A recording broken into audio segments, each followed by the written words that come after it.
أعوذ بالله من الشيطان الرجيم. بسم الله الرحمن الرحيم. Surah An-Nas. I am seeking refuge in the Lord of humanity, the ruler of humanity, the God of humanity, from the evil of the withdrawing one, whisperer, who whispers in the hearts of human beings, from the jinn and human beings. End of surah. Human beings are rational creatures, while at the same time we are related by our DNA to most other living animals on earth. Every human being, by virtue of their rational nature, is predisposed to the realization of that nature in their natural life as an enjoyment of the life which they have been blessed with. That nature is the very purpose of human experience. The opening proclamation of this and other surahs is descriptive of the metaphorical and or symbolic nature of human social reality and activity and its place in mind. The rational nature of human life and its unique social discourse involves an infinite range of possible adaptive choices. Some are merely physical, but others are abstract or intellectual. Rational judgments and the laws of thought, such as logic, which govern it, along with the process of endless questions, affirmations, and denials about natural reality and what existence is, are thus the building blocks of human culture. Rational judgments also make human community actions, as well as individual actions, qualified as being moral or either right or wrong. It is also descriptive of the only means by which human beings can communicate to the Creator. It is by the Word. Al-Kalam. Language and its masterful use, or conversing the name of Allah, is thus indicative of the invisible bond of minds which unite communities outwardly and individuals inwardly to what is hidden and what is a guide, and to Allah. We are all refugees. Our earthly identity is defined by that which we are by nature inclined to become from conception. For example, the procurement of food, the need for habitable living space, as well as warmth and shelter, identifies us as animal or metabolic. Indeed, we share the animal identity with all earthly creatures. We fear, and we are sexually attracted or repulsed like other animals. But because each of us is a rational soul too, we are inclined to that which has an identity with it. That which has an identity with each of our souls is spiritual, not material. And further, since we originate in God, who is our Creator, and not the world, which is our prison, then it is God to whom we return. The first verse of this surah suggests the aim of any kind of refugee. Though a refugee may be identified as any living being escaping a natural hazard such as the victims of drought, the significance is much deeper in this verse than what we are naturally conscious of. We are descendants of ancestors who were alienated from Allah. That burden of living, alienated with all of our imperfections and the sins that we commit, can only be annulled by Allah. It is for that reason we seek refuge in the Lord of humanity. Usually, it is a very difficult decision for one to make whether or not to leave one's place of birth after a lifetime of cultivating relationships with family and friends. What precipitates most departures is a crisis or a series of crises which threaten life itself with severe pain and even death. But when the decision is made to seek refuge, the refugee is beset with challenges, some of which may be life-threatening too. Because of the conditions which give rise to a decision to leave and the challenges confronting the refugee, it is not enough for one to have a map and compass describing for them the physical terrain. One must have a focused spiritual knowledge of one's relationship with Allah. One must understand that as the Creator, Allah is also the Lord. A focused spiritual knowledge of one's relationship with Allah comes through devotion to Allah. It is through devotion to Allah in the world that one finds the refuge, which is meant in the first verse of this surah. The focus mentioned by Allah in the form of the present continuous act of the first person, a'udhu, I am seeking refuge, presupposes a consciousness of spiritual need and furthermore a consciousness of the means by which such a deeply human need can be lastingly provided.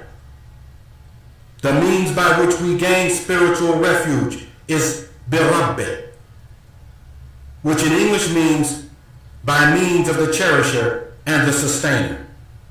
The Arabic term is not a definition of God, but by attribution to God of certain qualities which we can understand, we may have some intellectual grasp of what the transcendent source of human life is like by analogy, understanding always that such attributions are not identical to God. From natural and human-made disasters of both an inward and outward kind, God cherishes and nourishes the refugee not by bread alone, but by the kindred tie of human soul to Creator, which is the very spirit, Ruhallah, in every human being. In verse 2, Allah defines in human terms the divine scope of governance. Simultaneously, the verse suggests the claim of exclusivity of ownership by title, God, Allah. Further, by claiming exclusivity of ownership to the titles Lord and King, Allah defines indirectly the limit of human title. The only title the human being can claim is that of servant. That is, either to Allah or to the human's appetites, false assumptions, and ignorance.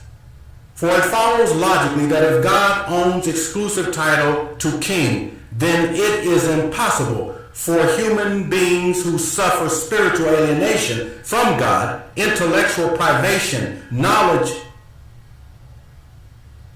that is material in nature, and from the addictions of the flesh, to provide any refuge to self or others. No human claim to monarchical title or divine title or nor national authority is acceptable by any other human being. Even the fundamental assumptions which support both the theories of polis and democracy as propounded by Aristotle and Plato reduce to absurdity when we understand the moral imperfections of humanity.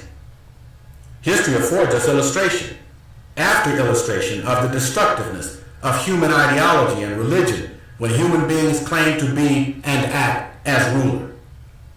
Whether it be in the form of animism, polytheism, idolatry, philosophical rationalism, or scientific pragmatism, all human institutions fail eventually, driven by humanity's lower nature and false premises. Verse 3, the God of humanity. When we think about human predicaments, that is, the very limited scope of our physical and intellectual life. Only by a leap of pure egoism or anthropomorphism can we enshrine ourselves as God. Thus, whatever conclusions a human being can rationally deduce from a general idea or induce from a finite set of facts, even when the idea is from God and the facts are from sensible things, is but a shadow of the truth which inheres in it. Verse 4 defines the negative and or destructive effects which are from the evil whisperer.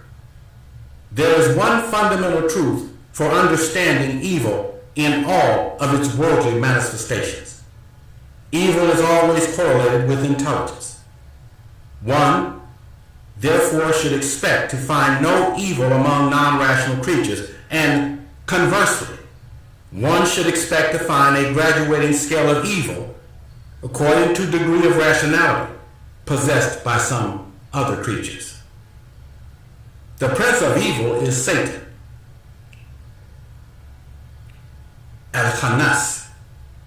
Satan is that one who holds back and hides himself and thus cannot come out into the light.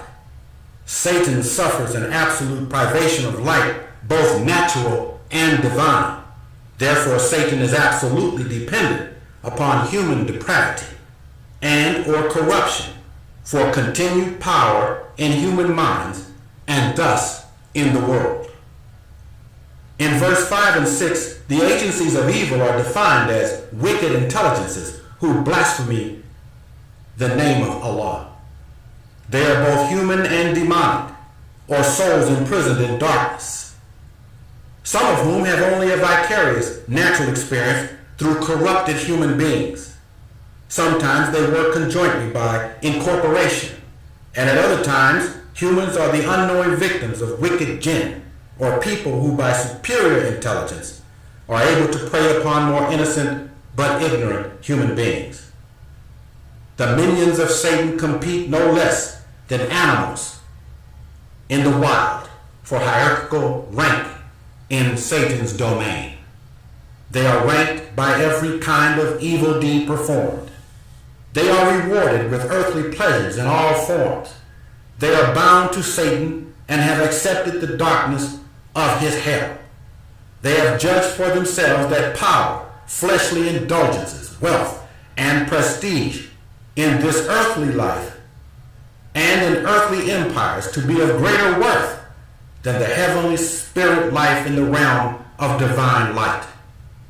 They do not perceive that suffering for eternity in hell with Satan to be unbearable, but they have no real idea of the torments they will suffer. Satan's followers do not have a clear notion of the unending and horrific darkness they will be bound to, and that there will be a hell at the end of their life. They believe that Satan has the power to reincarnate them in the natural order, and they do not believe that the natural order will ever cease to exist in some fashion. Satan's intelligence allows him to mislead his followers. He will not inform them of the truth because he is a liar and because he wants to kill the souls of as many of them as he can before the day of judgment.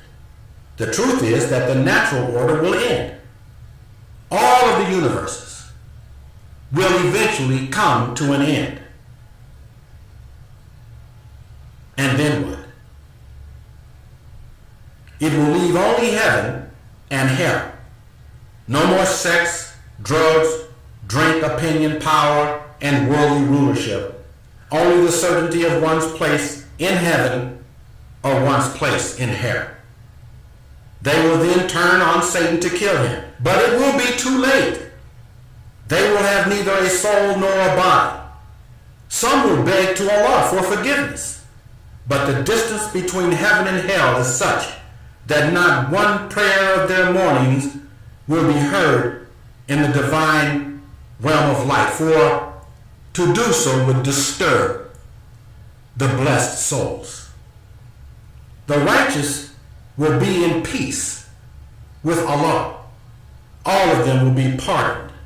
Pardoned addicts, they will be pardoned because they worked hard to change in this life before it was too late and said to Allah in their prayers, I am sorry for my sins, for my addictions, out of love for God.